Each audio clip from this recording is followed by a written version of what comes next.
Static time over current રિલેનો block diagram સમજો.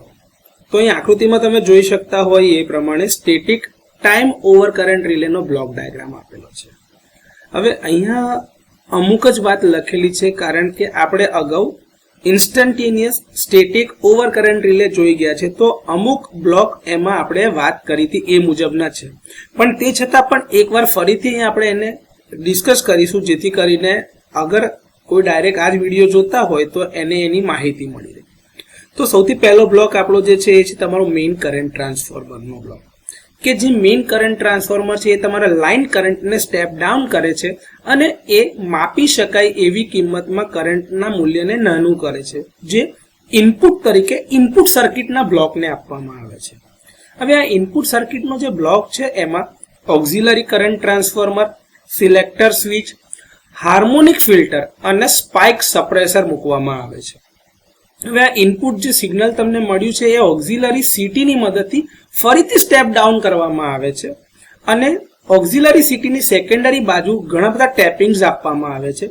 તો આપણા કરંટના લેવલ મુજબ આપણે ટેપિંગ પસંદ કરવાનું હોય છે, એટલે તમને કરંટ સિલેક્ટર સ્વિચ આપેલી છે. હવે આ સિગ્નલની અંદર ધારો કે કોઈ હાર્મોનિક્સ આવતા હોય અથવા તો એમાં કોઈક સ્પાઇક એટલે કે ઓવર સિગ્નલ આવતું હોય ઓવરશૂટ વાળું, તો એને દૂર કરવા માટે અથવા તો એની અસર ઓછી કરવા માટે હાર્મોનિક ફિલ્ટર અને સ્પાઇક સપ્રેસર મૂકવામાં આવે છે. ત્યારબાદ આ જે હવે સ્ટેપ ડાઉન થયેલું કરંટનું સિગ્નલ છે એ હવે રેક્ટિફાયર અને ફિલ્ટર બ્લોકને ઇનપુટ તરીકે આપવામાં આવે છે, જ્યાં રેક્ટિફાયરની મદદથી આ એસી કરંટના સિગ્નલને એના સમતુલ્ય એટલે કે ઇક્વિવેલન્ટ ડીસી વોલ્ટેજ સિગ્નલમાં રૂપાંતરિત કરવામાં આવે છે. ફિલ્ટર સર્કિટની મદદથી આ સિગ્નલમાં રહી ગયેલા રિપલ્સ એટલે કે જે અશુદ્ધિઓ કહેવાય, જે ડીસી સ્મૂથ સિગ્નલની અંદરમાં એસીના થોડા કન્ટેન્ટ અથવા થોડા ભાગ, એને ફિલ્ટર સર્કિટથી દૂર કરવામાં આવે છે. ત્યારબાદ આ ડીસી સિગ્નલ એક લેવલ ડિટેક્ટરને આપવામાં આવે છે કે જે કાં તો એજ ટ્રિગર અથવા તો લેવલ ટ્રિગર જે પ્રકારના હશે એ પ્રમાણે ડિટેક્ટર લેવલને ડિટેક્ટ કરશે. હવે અહીંયા આગળ એક પ્રીડિફાઇન્ડ સેટ રેફરન્સ સિગ્નલ હશે, જેની સાથે આ તમારું ઇનકમિંગ સિગ્નલ આવતું હશે ડીસી એ કમ્પેર કરવામાં આવશે.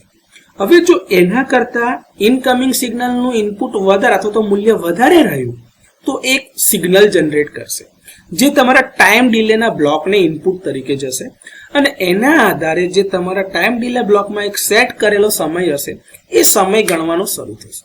હવે જેવો એ ટાઈમ ડિલે પૂરો થશે ફરીથી લેવલ ડિટેક્ટરને આપવામાં આવશે અને ત્યાં એ લેવલ ડિટેક્ટરની મદદથી ચેક કરવામાં આવશે કે આ ટાઈમ ડિલે પછી આ કરંટનું સિગ્નલ જે આવ્યું છે એ ઇનપુટ તરીકે એમ્પ્લીફાયર બ્લોકને આપશે. એમ્પ્લીફાયર બ્લોક એના પોતાના જે ગેઇન હશે, જેના દ્વારા કેટલું ઘણું સિગ્નલ મોટું થઈ શકે, એ ગેઇન મારફતે સિગ્નલને મોટું કરશે અને હવે જે સિગ્નલ જનરેટ થયું એ આઉટપુટ બ્લોકને આપવામાં આવશે.